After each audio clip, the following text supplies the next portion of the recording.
बिस्मिल्लाहिर्रहमानिर्रहीम अस्सलाम वालेकुम। लास्ट वीडियो में हमने वर्ब्स को स्टार्ट किया था। आज हम टाइप्स ऑफ वर्ब्स में रेगुलर और इरेगुलर वर्ब्स को स्टडी करेंगे। So let's begin with the introduction of regular verbs. Regular verbs क्या होते हैं? In English grammar regular verb follows a standard pattern. English grammar में जो रेगुलर वर्ब्स होते हैं वो एक स्टैंडर्ड पैटर्न को, स्टैंडर्ड फॉर्म को फॉलो करते हैं with an ing added to the infinitive root means base form to form the present participle।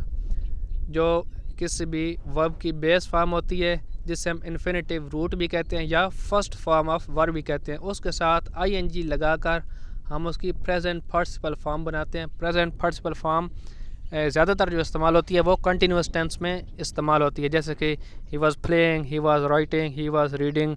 तो रीडिंग, राइटिंग और प्लेइंग ये सारी प्रेजेंट पार्टिसिपल फॉर्म्स हैं। And is inflected to form the past tense and past participle by adding D और E D to base form. और base form के साथ D या ई डी लगाने से हम इसकी पास्ट टेंस और पास्ट पार्टिसिपल जिसे हम सेकेंड फॉर्म और थर्ड फॉर्म रिस्पेक्टिवली भी कहते हैं। बेस फॉर्म के एंड पे डी या ई डी लगाकर हम जिन वर्ब्स की सेकंड या थर्ड फॉर्म बनाएं उनको हम रेगुलर वर्ब्स कहते हैं, और ये एक स्टैंडर्ड पैटर्न को फॉलो करते हैं क्योंकि ये सारे वर्ब्स इसी तरह ही सेकंड और थर्ड फॉर्म में बनाए जाते हैं कि इनके एंड पे डी या ई डी होती है। फर्स्ट फॉर्म को प्रेजेंट टेंस, प्रेजेंट फॉर्म या इन्फिनेटिव रूट, बेस फॉर्म, ये सारे नाम फर्स्ट फॉर्म ऑफ वर्ब के हैं।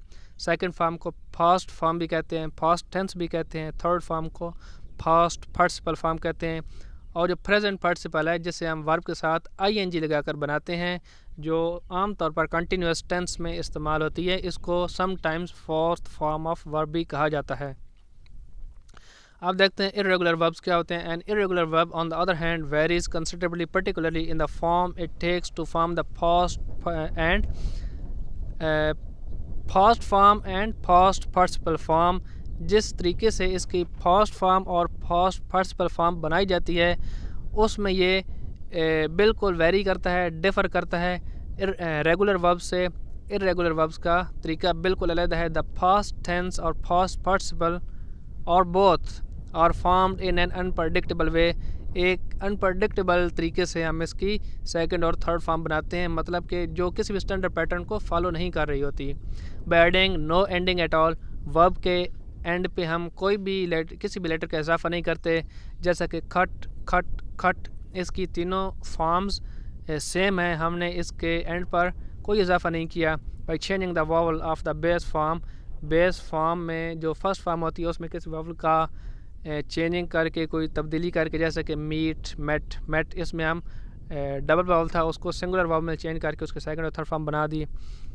या फिर by adding a different ending, बाज़ वक़्त हम एक बिल्कुल डिफरेंट एंडिंग भी ऐड करके सेकंड फॉर्म और थर्ड फॉर्म बनाते हैं, जैसे कि राइट, रोट, रिटन वगैरह एग्जांपल है इसकी। आगे मज़ीद एग्जांपल्स आएंगी तो ये क्लियर हो जाएगा। Verb is termed irregular based on it's pronunciation. अगर जो हम इरेगुलर बेस को टर्म करते हैं इसकी प्रोनाउंसिएशन की बेस के ऊपर करते हैं, not on it's spelling, spelling की बेस पर नहीं करते। Verb is termed irregular, verb को इरेगुलर टर्म किया जाता है, ख्याल किया जाता है, कहा जाता है किस बुनियाद पे? इसकी प्रोनाउंसिएशन की बुनियाद पे, ना कि उसके स्पेलिंग की बुनियाद पे। फॉर एग्जांपल ले फर्स्ट फॉर्म है, लेड, लेड, सेकंड और थर्ड फॉर्म फे, फेड, फेड, ये रेगुलर हैं। वजह क्या है? The reason being they add d to the base form to form the past tense and past participle form like stay, stayed, stayed। हमने base form के साथ d या ed लगाकर इनकी सेकंड और थर्ड फॉर्म बनाई, तो ये स्टैंडर्ड पैटर्न को फॉलो कर रहे हैं, इसलिए ये रेगुलर वर्ब्स हैं। ऑन द अदर हैंड जो इरेगुलर वर्ब्स होते हैं वो किस बेस पे होते हैं? प्रोनाउंसिएशन की बेस पे होते हैं, ना कि स्पेलिंग की बेस पे। You can tell the difference between regular and irregular verbs by how they are formed in the past tense and past participle। Second form जिसे हम past tense फॉर्म भी कहते हैं या past participle जैसे third form भी कहते हैं, किस तरह ये दोनों फॉर्म्स बनाई जाती हैं बेस फॉर्म से, ये चीज़ डिटरमिन करती है कि वर्ब रेगुलर है या इरेगुलर है। Almost all regular verbs have predictable pattern. Almost जितने भी रेगुलर वर्ब्स हैं वो एक प्रेडिक्टेबल पैटर्न को, एक स्टैंडर्ड पैटर्न को फॉलो करते हैं, which means that you form the past and past participle by adding D और ई डी, जिसका मतलब है कि आप वर्ब की बेस फॉर्म जो होती है उसके एंड पर डी या ई डी लगाकर उसकी सेकंड और थर्ड फॉर्म बनाते हैं। जैसे लाफ्ट से लाफ्ट लगना, अराइव से अराइव्ड और अराइव्ड सेकंड और थर्ड फॉर्म है। When it comes to irregular verbs, जब irregular verbs की बात आती है, however there is no predictable pattern, तो कोई भी predictable standard pattern नहीं है to indicate how to form the past and past participle forms, जिससे हम indicate कर सकें कि इसकी past form और past participle form कैसे बनानी है। कोई हमारे पास predictable pattern, कोई standard pattern नहीं है irregular verbs के लिए। When you are unsure whether a verb is regular or irregular, जब आप confusion में हो कि verb regular है या irregular है, consult a dictionary, तो आप डिक्शनरी खोल के उसमें से चेक करें उस वर्ब को। If the verb is irregular the difference tense constructions, मुख्तलिफ टेंस कंस्ट्रक्शंस होंगी, सेंटेंसेस होंगे often with a positive and sample sentences, example sentences होंगे, तो इससे आपको ये क्लियर हो जाएगा कि वो इरेगुलर है या रेगुलर है by consulting our dictionary. Overview of the principal parts of some commonly used verbs follows. देखते हैं। Note that the present participle form has been left off this list, reason being that it isn't troublesome. जो present participle form है वो इस जो आगे list आएगी verbs की उसमें से उसको इसमें मेंशन नहीं किया गया। प्रेजेंट पार्टिसिपल फॉर्म को इसलिए मेंशन नहीं किया गया क्योंकि उसमें कोई ट्रबल नहीं है, कोई कन्फ्यूजन नहीं है, कोई परेशानी इसलिए नहीं कि बेस फॉर्म होती है उसका ING लगा दें तो उसकी प्रेजेंट पार्टिसिपल फॉर्म बन जाती है। अब हम रेगुलर वर्ब्स की एग्जांपल्स लेते हैं। हमारे पास जो मोस्ट इंपॉर्टेंट वर्ड्स हैं वो मैंने सेलेक्ट किए हैं और इनको आपने अच्छी तरह ज़हन नशीन कर लेना है।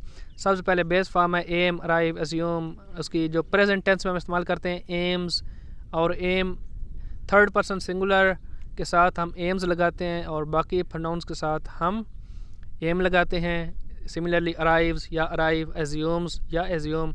और इसके फास्ट फॉर्म या सेकंड फॉर्म क्या है एम की, एम्ड। फास्ट पार्टिसिपल जिसे हम थर्ड फॉर्म कहते हैं वो भी एम्ड है। तो हमने डी या ईडी लगाकर इन रेगुलर वर्ब्स की सेकंड और थर्ड फॉर्म बनानी है। इन्फिनेटिव फॉर्म वो होती है जो टू के साथ फर्स्ट फॉर्म होती है। इसका इस्तेमाल हम इन्फिनेटिव के ऊपर मैं वीडियो बनाऊंगा, उसमें इसको डिटेल से बताऊंगा। तो आप फ़िलहाल सेकंड और थर्ड फॉर्म के ऊपर फोकस करें। ये जितने भी वर्ड्स हैं ये सारे रेगुलर वर्ब्स हैं, इनको अच्छी तरह याद कर लें। इनको याद करना वैसे है आसान क्योंकि ये एक स्टैंडर्ड पैटर्न को, एक प्रेडिक्टेबल पैटर्न को फॉलो करते हैं। इनकी स्टैंडर्ड फॉर्म होती है बेस फॉर्म के साथ डी या ईडी लगाकर हम इसकी सेकंड या थर्ड फॉर्म बनाते हैं। आगे आ रही हैं हमारे पास इर्रेगुलर फॉर्म्स, इर्रेगुलर वर्ब्स। इनको आपने अच्छी तरह ज़हन नशीन करना है। इसमें से कुछ ऐसे होंगे कि जिनकी दो फॉर्म्स एक्सेप्टेबल होंगी, जैसे अबाइड है, अब इसकी सेकंड फॉर्म अबोर्ड भी है, अबाइडेड भी है। और अवेक की सिमिलरली अवोक भी है, अवेक्ड भी है। बियर की जो थर्ड फॉर्म है वो बॉर्न भी है, स्पेलिंग इसके मुख्तलिफ हैं। तो ये सारे चीज़ें आपने ये इनकी स्क्रीनशॉट ले लें या वीडियो को पॉज कर लें और जितने भी इस टेबल में वर्ड्स हैं इनको आपने अच्छी तरह याद कर लेना। ये मोस्ट इम्पॉर्टेंट वर्ब्स हैं जो मैंने चूज़ किए हैं, जो कॉमनली इस्तेमाल होते हैं, बहुत ज़्यादा इनका इस्तेमाल है। तो आप जिनके सेकंड और थर्ड फॉर्म में डबल फॉर्म्स हैं, ख़ास करके उनके ऊपर आप फोकस करें कि अगर कहीं भी किसी भी सेंटेंस में उसकी एक फॉर्म आती है, आपने वो याद नहीं कि जो उस सेंटेंस में आ गई है, तो आपको कन्फ्यूजन ना हो। इसलिए आप जो दोनों फॉर्म्स हैं उनको आप देखें कि सेकंड फॉर्म और थर्ड फॉर्म में इसकी एक फॉर्म है या दो फॉर्म है। जैसे एग्जांपल अभी हमारे पास कोई आ जाएगी तो उसमें से हम देख लेंगे। जैसे लर्न है, लर्न की सेकंड फॉर्म लर्न भी है, लर्नट भी है, टी के साथ भी है, डी के साथ भी है। तो आपको ये दोनों फॉर्म्स पता होनी चाहिए। ये जितने भी वर्ड्स आ रहे हैं इनको आप ज़हन नशीन कर लें, इनको याद कर लें। ये सारी फॉर्म्स आपको याद होनी चाहिए। और वीडियो को आप पॉज भी कर सकते हैं, स्क्रीनशॉट भी ले सकते हैं। वीडियो को रोक लें या स्क्रीनशॉट लेकर बाद में इनको देख लें और जितने भी ये वर्ड्स हैं ये सारे इनकी जितने भी वर्ब्स हैं इनकी फॉर्म्स आपको अच्छी तरीके से याद होनी चाहिए। जैसे स्पीड की स्पेड और स्पीडेड, स्पेड और स्पीडेड सेकंड और थर्ड फॉर्म है, तो आपको ये क्लियर होना चाहिए, कन्फ्यूजन नहीं इसमें होनी चाहिए। इर्रेगुलर वर्ब्स क्योंकि इनकी फॉर्म्स मुख्तलिफ होती हैं, सेकंड फॉर्म मुख्तलिफ होती है, थर्ड फॉर्म मुख्तलिफ होती है, इसलिए ये मैंने ज़्यादा लिए हैं वर्ब्स, ज़्यादा अल्फाज मैंने लिए हैं ताकि ज़्यादा से ज़्यादा जो हैं वो आपको याद हो सकें और कोई भी ऐसा वर्ब ना हो जो आपसे मिस हो। रेगुलर मैंने थोड़े लिए क्योंकि वो एक्सटेंडर पैटर्न को फॉलो करते हैं, तो उनकी तो बनानी आसान है, आप डी या ईडी लगा देंगे तो उसकी बन जाएगी, लेकिन इर्रेगुलर वर्ब्स को याद करना पड़ेगा। तो आप इन सब अल्फाज को अच्छी तरह से याद कर लें ताकि आपको ये सारे वर्ब्स की जो फॉर्म्स हैं ये याद हो जाएं। Thanks for watching. I am sure you have clearly understood the concept of regular verbs and irregular verbs. If you have any question regarding regular verbs or irregular verbs, you are welcome to ask in the comments. Please subscribe to this channel if you haven't already. Thanks for watching. Allah Hafiz. Take care of yourself.